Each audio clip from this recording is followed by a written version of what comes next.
Joining us today on Pirate Radio Live, Colorado Rockies reliever Zach Agnos joining us. What a story and what a road he has been through. We'll talk about it now. Zach, good to see you. How you doing, man?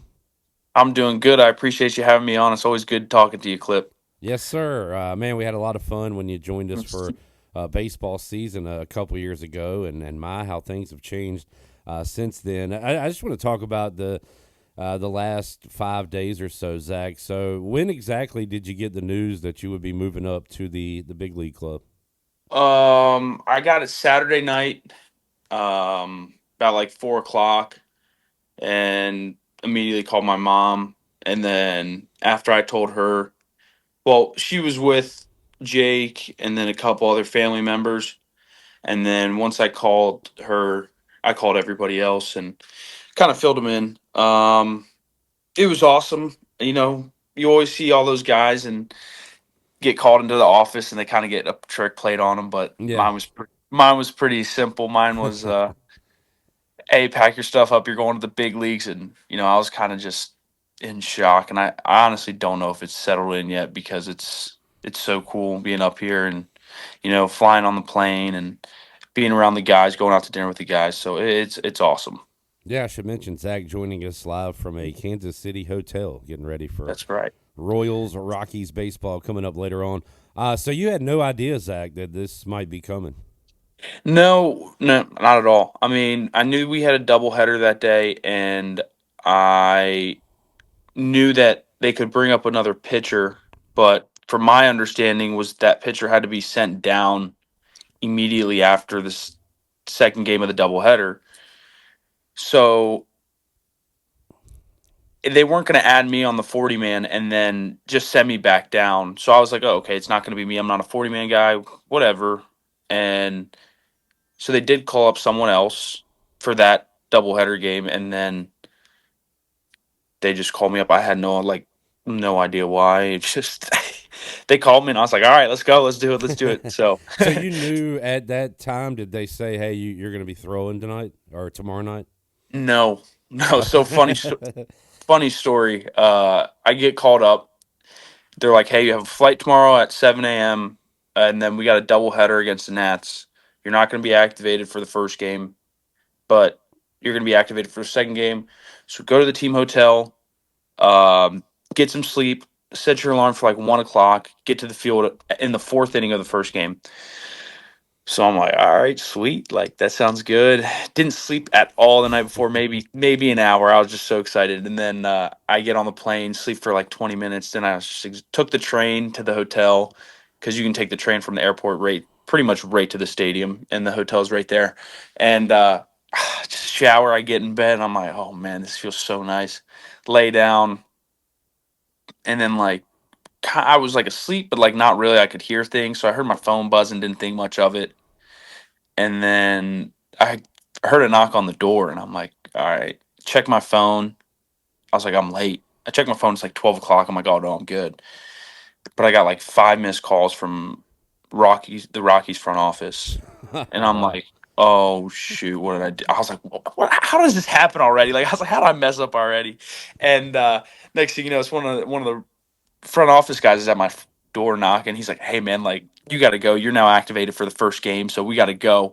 So I literally like woke up, like I Wow. answered. I was just in like boxers, and I like put on some clothes, ran to the stadium, grabbed a quick bite to eat, and I was out. So I was out for that first game, but then we used a lot of pitchers. So that second game, I kind of had an idea that I could go in. I didn't know it was going to be 2-1 in the eighth inning, Yeah. but uh, no, it was cool. It was awesome. I wouldn't trade it in for the world.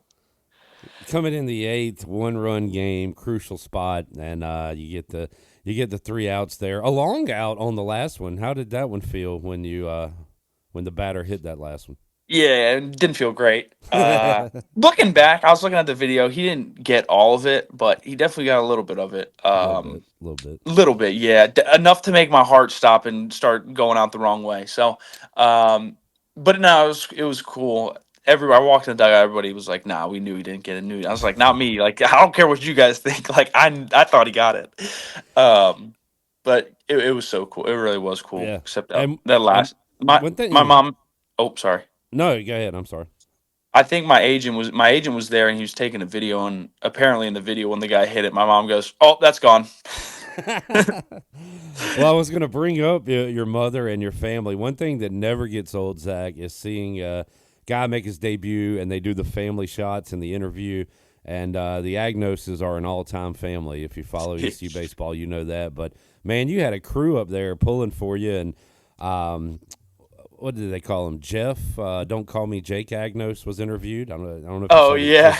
the and also your mother. How tough was it to get all that together? Like, did the Rockies help you out with that, or is that on them? Uh, How did that work out? it's on them. I mean, Yeah, the Rockies helped me out with the tickets and everything, yeah. especially once I got called up for the first game because they were. Jake told me he was like, we sat down, started having brunch, and then I called them on the way to the field. I was like, hey, I just got activated for the first game, and then everybody just went back into a panic. But getting him out there, I'm pretty sure it was hectic. I can't imagine anything involving Jake and my mom and my family is smooth and easy.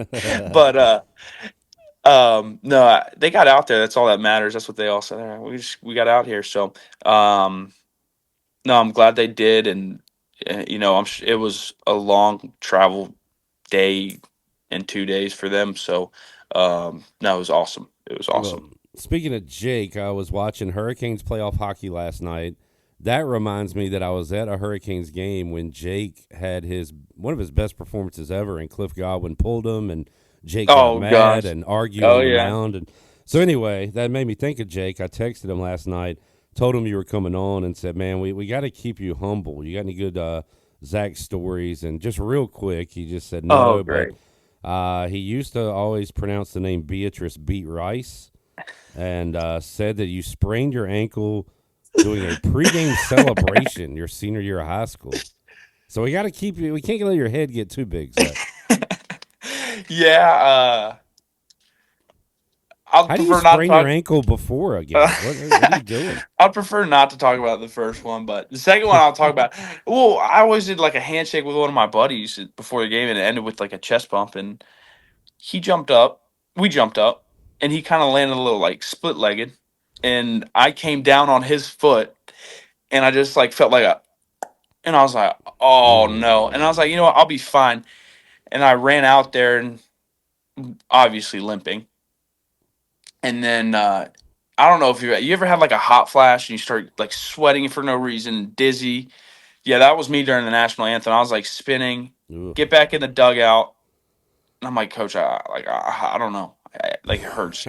And my dad was actually texting like, so the manager of the team, her brother also played, and my dad was good friends with her dad. So my dad was texting her. She's like, "Tell Zach to suck it up. I used to play soccer with cardboard as shin guards. He's being soft right now. Tell him to suck it up." I'm like, "Dad, I can't put any pressure on this thing, or else it's gonna. I feel like I'm broken." And he's like, "Suck it up. I'm tired of this." And then I get home and he pulls out the old Greek method, dices up an onion, puts it on my ankle. Did absolutely nothing but absolutely. Stink up the place. Oh, my sheets were ruined. My sheets were ruined. So, Uh, but that was a pretty embarrassing story. I'm not gonna lie. I want to hear Not more not about one. Greek medicine next time we talk. That'd be good. Yeah, I don't know Uh, a lot of it, but I know it's a lot of olive. I know it's a lot of olive oil and onions.